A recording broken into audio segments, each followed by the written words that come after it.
The truth is, interviewing is really hard, but it's really hard if you have no experience or almost no experience. So I've been in recruitment for 15 years, and today I'm going to tell you what you need to do to succeed in interviews when you have very little to no experience. Let's go. Okay, so I frequently get the question, what do you say if you have no experience? I'll make a video, it'll be about a certain topic, and then someone will say to me, well, Ben, what do you do if you have no experience? And it's actually a very common question, and it can be challenging, but not if you have the right approach. Now, if you want to succeed as someone who has very little experience or no experience in an interview process, it basically comes down to 5 different things. In today's video, I'm going to cover each one of those 5 things so that you can succeed in your next interview and all the interviews that are beyond that one. And they're actually really easy, but you need to make sure you stick around for all 5, because if you don't do any of these, if any one of these you don't do, it could be the reason you don't get your next job. Okay, so the first one is preparation.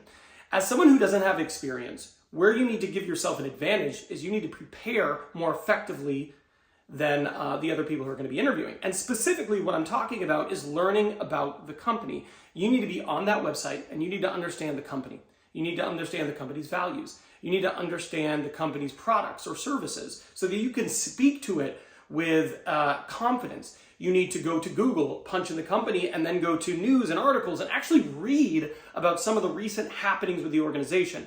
When you are someone who does not have a lot of experience, one of the advantages that you absolutely have to give yourself is knowledge and preparation. Preparation is the advantage we give ourselves. So make sure you do at least an hour of research on the company to truly understand them, their history, product, services, values, recent news, so that you feel really comfortable talking about the company in an interview. And one of the things you want to make sure you're also prepared for is you don't want to forget something prior to the interview that could derail this whole thing. That's why I made my free pre-interview checklist. If you go down to the pinned comment, it's the first one there. Click on that link. It'll get sent to you for free, and make sure you're prepared. Now, the next thing you need to be able to do is you need to be able to showcase your intangibles, right? So you don't have experience, but you do have behaviors, right? If you're someone who's very competitive or driven or a great teammate or has strong attention to detail, if those characteristics would make you a good fit for the role based on your understanding of the role, you need to be prepared to articulate those things. You need to be prepared to talk about them.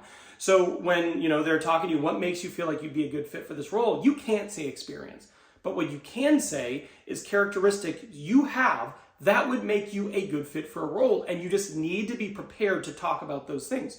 So how do you do that? Well, you understand the job description well, right? You look at the job description, you read through it. What can you pull from it, right? There's certainly experience requirements, but what are the other things? What are the things that come out that aren't experience related, but instead are about the person?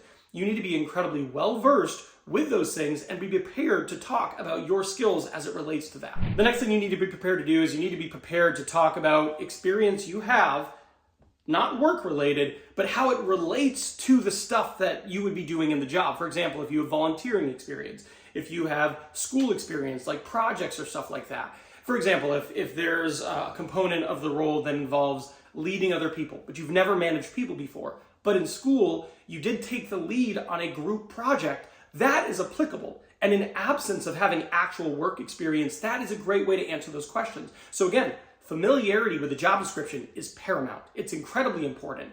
And once you have that, how do the other examples that you have that are not work related apply to this in a way so that you're in an interview and they ask you a question like, do you have experience, guiding the work of others? You don't have work experience, but you have school experience. That's a great way to answer that question. Now, you need to be prepared to use the phrase, the way I would approach that is blank. So, for example, they're going to ask you a lot of questions like, can you tell me about a time you dealt with an upset customer? Something like that, right? It's a classic behavioral interview question. If you've never done that, what you need to do is you need to be prepared to answer that, but from the perspective of a person who's never dealt with it. So what you want to say is, having not been in that situation before, I can't imagine it happens frequently. The way I would personally approach that, or the way I would handle that, is blank.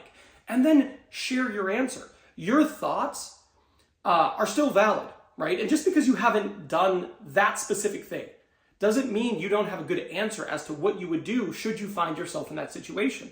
And you have to get really comfortable saying that, because if you don't have experience, they're still going to ask you similar questions they ask people who do have experience, but you need to be able to confidently answer them with hypothetically how you would approach those situations. So when you do that, make sure you're answering them from a place of confidence. You don't want to answer them timidly like, well, I haven't done that, but But if I had, what I would do, no, like that doesn't come off well. Like that looks terrible. I just imagined myself doing it and it looked terrible.